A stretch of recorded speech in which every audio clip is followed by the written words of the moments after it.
Energy Transition, Episode 19, Spare Oil Production Capacity. Welcome, Irineslav and David Blackmon. Good morning and good afternoon.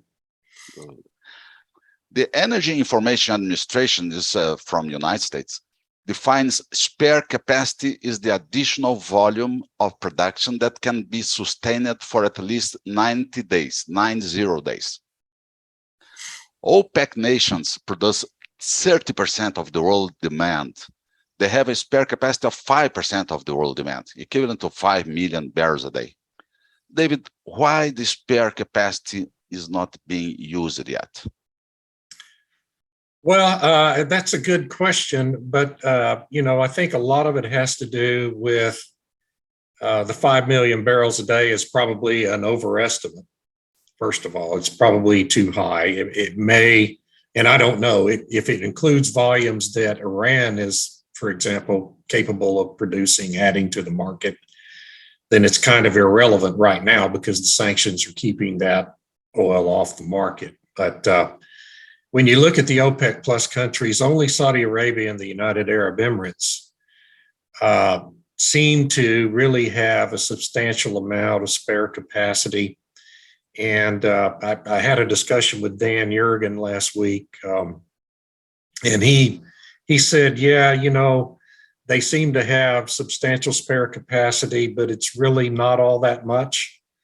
And it would take them quite some time to get it onto the market. It's not just a matter of flipping a switch and there it comes. It takes a period of weeks and months to increase that production. And they, of course, have been tied up in that cartel agreement for going on 5 years now, actually more than 5 years now. And so they are trying to adhere to that. But, as we've all noted recently, the OPEC plus cartel is, as a whole, have not been able to meet their promised volume commitments since last summer, not in a single month since last summer. And that certainly doesn't seem likely to come to an end soon. So it's a real open question how much spare capacity OPEC Plus really has. Yeah, good. Irina, you was the person that brought this topic for this discussion this Monday, please. Right. Well, it seems that spare capacity is really limited. And it also seems that those who have it, Saudi Arabia and the United Arab Emirates, are not exactly eager to tap into it. I'm looking at a Reuters story right now that says the world's total spare capacity is 5.1 million barrels daily. That's the world, not OPEC. That's the global. It excludes Iran, but it's got Russia and others. And from what I see, Saudi Arabia has the biggest spare capacity, the biggest short order spare capacity, and that's 1.2 million BPD. The UAE has a spare capacity, a short order spare capacity of something like 600,000 BPD. The others are a lot less. And they wouldn't want to tap it, big as it is for Saudi Arabia, because they never know what could happen. For example, right now in Libya, fighting has shut down practically all production. They're producing something like 100,000 barrels daily from 1.2 million barrels daily. I think that's what Saudi Arabia was referring to when it was saying that we won't be rushing into tapping our spare capacity, because basically now Libya's production is down by 1.1 million BPD. That's almost as much as Saudi Arabia has in short order spare capacity. If they tap it now, they have to keep pumping whatever happens to Libyan production. Correct me if I'm wrong, David, but once you start pumping, once you put this spare capacity into production, it is no longer spare capacity. Exactly. You can't just start and stop it. And it means the world's spare capacity will be a lot lower. And if something happens elsewhere, if, for example, sanctions against Russia really start biting in, there will be no more spare capacity to tap, or there will be a lot less spare capacity to tap. David and Irina, 5.1 million barrels global spare. What can we compare with strategic oil reserves from countries and strategic oil stocks? How does it work? Well, in the United States, we only had, when Joe Biden took office, we only had about 780 million barrels in the Strategic Petroleum Reserve here in the United States. It was the biggest in the world. China has a reserve, India has a reserve. Most of, I think, the OPEC, at least the Middle Eastern countries in OPEC, have a strategic reserve. And really, I suspect Brazil does too, although I haven't looked up those numbers. But, it's, again, those reserves are there for a national emergency, a war, just some event like the 1970s Arab oil embargoes that disrupt supplies globally, so that your society can still function for a period of months or weeks in such an emergency. And as we sit here today, the U.S. Petroleum Reserve, now thanks to President Biden's actions, has been taken down below 500 million total barrels. And he's going to withdraw another, let's see here, a little over another 100 million barrels between now and the end of September from that. So you're going to be down to 380 something total million barrels per day in our reserve. China has released some of their reserve. India has as well, although not nearly as much. And so, again, it's like spare capacity. Once you put it out on the market, it's not a reserve anymore. It's on the market. And the problem we're going to have, as undersupplied as our market is today, which is several million barrels per day undersupplied. At the end of September, when that comes and the Biden withdrawals, 1 million per barrels per day withdrawals end, then in pretty short order, I think within 90 days, the government's going to be obligated to start buying oil off of the market and fill in the reserve back up. And so that's going to create even a bigger problem of undersupply. So the problem with tapping those reserves is it's a very temporary measure that ultimately has to be reversed. And it can, unless we can find more production somewhere else to replace it, then you have a bigger problem in the long run than you had before all the withdrawals began. So it's just it's a bad, it's one of those very bad tools from the 1970s that we shouldn't be repeating. Yeah, and it hasn't made any difference, has it? No. I'm sorry, Armando. No, sure. The US has been drawing on the strategic petroleum reserves, but it has done nothing to nothing that you prices. can quantify. Yeah, No, nothing that you can quantify. Prices are going higher. Yeah. Right. Irina, what are the possible consequences of lack in short and long term, in terms of do not using correctly the spare production capacity? Well, higher prices. It's clear as day that there is not enough spare capacity to use, so that you can rein in prices, and there is not enough new production. There's not enough new projects to come online. So I really struggle to see a bearish case for oil prices right now, especially based on spare capacity. It seems that the only hope of politicians who want to put a lid on prices, their only hope is China and its COVID-related lockdowns. That's the one single, it is. Other than demand destruction, when prices really become prohibitively high. But apparently we're not there yet. And according to investment banks and other analysts, we won't be there for a while yet. So prices will have to go much higher before we start, consuming less oil.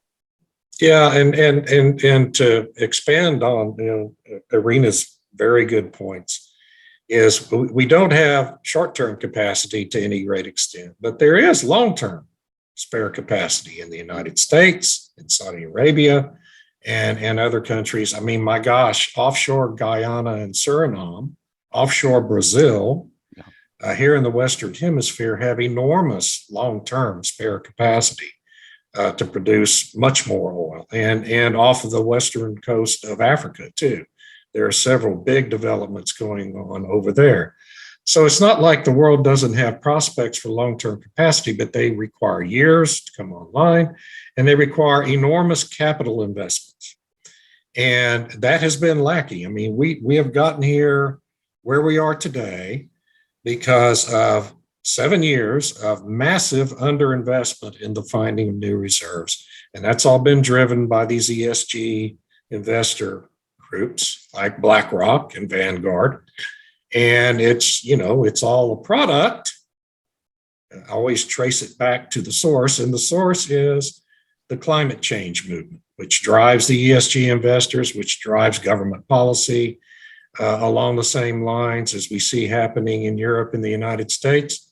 And here we are. We're not producing enough oil because we haven't invested enough money. And to correct this situation will take a decade. So unless we have a major economic collapse that kills demand for crude oil, we're going to be stuck with high prices for crude oil for a period of years. And probably higher prices than we have right now. Yeah, probably. I mean, oil companies really don't have much incentive to spend all this money on new production when they have insurers and bankers breathing down their necks to make emission reduction commitments and net zero commitments. If you're not net zero, I will not insure your new exploration project. This is actually happening. Large insurers are dropping coverage for oil and gas projects, for new oil and gas projects. Yeah. Yes, and politicians are on, they're on their case, and there is no certainty whatsoever. As David pointed out, these new developments take years to materialize, to start producing, but there is no motivation, long-term motivation for the oil companies to do this. If they're going to have problems with investors because they are not making enough net zero commitments. It's really a vicious circle, and it's idiotic, to be honest. Yeah, and just on that final point quickly, I would say that instead of going to Saudi Arabia next month to jawbone the Saudis into producing more oil, where the president has zero influence with the Saudis, it's going to be a waste of time. He should be jawboning BlackRock and Vanguard and all these institutional investors here in the United States to fund new oil and gas drilling projects in the Permian Basin and the Eagle Ford Shale and the Bakken Shale. And we could raise production 2 million barrels a day in the United States in a single year fairly easily. We've done it many times before. But this president, of course, wants our production domestically to go in the other direction. And that's a big part of the problem here. Yeah, but it won't come on stream fast enough. I mean, now they're asking U.S. producers to boost production, but it's not happening in 2 months. Well, again, yes, they take this short-term view, and they should be working on long-term solutions. Exactly, because it's a long-term problem. But the United States is producing almost the quantity needed for the consumption, the total consumption, almost 20 million barrels a day. Is relatively. No, we're producing about 11.5 million barrels a day of oil, and I think if you add in condensate and natural gas liquids, you get over 15. So we're still having to import quite a lot of oil. Yeah. But the level of consumption in the world tends to be stable, at least for 1 decade or more. And renewables cannot replace this demand of oil because all the applications oil has. So what's the logic of this market? I'll let Arena take the first shot at that one. Well, I don't see any logic. I mean, not rational logic. Clearly, you can't replace oil with renewables because renewables produce electricity, and crude oil is used for thousands of things that are not electricity. I'm sorry, it's just so basic and so obvious. You can't To kill us, but oil not by to others, yes. building up wind and solar capacity. But it seems a lot of people in decision-making positions and positions of power are deliberately overlooking this, and deliberately or unwittingly, I really don't know anymore. They don't care about this. It's important to push the climate change and net zero agenda, consequences be damned. But consequences will not be damned because we are now beginning to see these consequences. And the International Energy Agency has accepted reality in a certain way. The European Union too, now they're so ahead of the pack with their renewable capacity, and they still have to, you know, hunt for oil and gas around the world because of the anti-Russian sanctions. So they're clearly very much dependent on fossil fuels, as is the whole global economy. And this will not change by 2030 or even by 2050, which means we do need more oil and gas exploration, more oil and gas production, because the spare capacity we have now, the world has now, it won't continue to be constant because fields get depleted. You need new exploration. Honestly, this is like first grade stuff. Yeah. It's understandable for 7-year-olds, and apparently for some reason it is not understandable by those who who make the decisions, who actually motivate or discourage investment decisions for more oil and gas production. So we're probably moving on to a major recession, I'm afraid. I'm not the only one fearing that. A lot of people are fearing that. A lot of people are talking about it. Inflation has gone from being a transitory problem to a non-transitory problem. Yeah. So yeah, we might have to suffer the consequences of bad decision making before, before we rearrange our priorities and get them right. Yeah, and we haven't even gotten to the natural gas supply shortage that's about to happen. Yeah. People are already writing about there not being enough production now for Australia to supply their LNG industry. We're going to have the same problem in the United States because the Marcellus Shale Basin, our biggest producing basin, is now capacity constrained because the federal government won't approve new pipelines to get the gas to market. And so we're going to have a supply problem that's going to impact Europe and make their crisis even worse. Probably by the end of the year, they won't be able to get the natural gas, the LNG volumes they need to get from the United States and Australia in order to wean themselves off of Russian natural gas. And so that crisis is coming. It hasn't even gotten here yet, and it's only going to make the situation much, much worse. Let me close with the expression that Irina said. Renewables are for electricity, as we know nowadays, and oil for 1,000 of other things. Exactly. It's a fact. Yeah. Thank you so much Sorry. for this, this nice conversation this Monday. It was a pleasure for me. Thank you. Always a pleasure. It was great. Have a great week. You too. Bye-bye. You too. See you next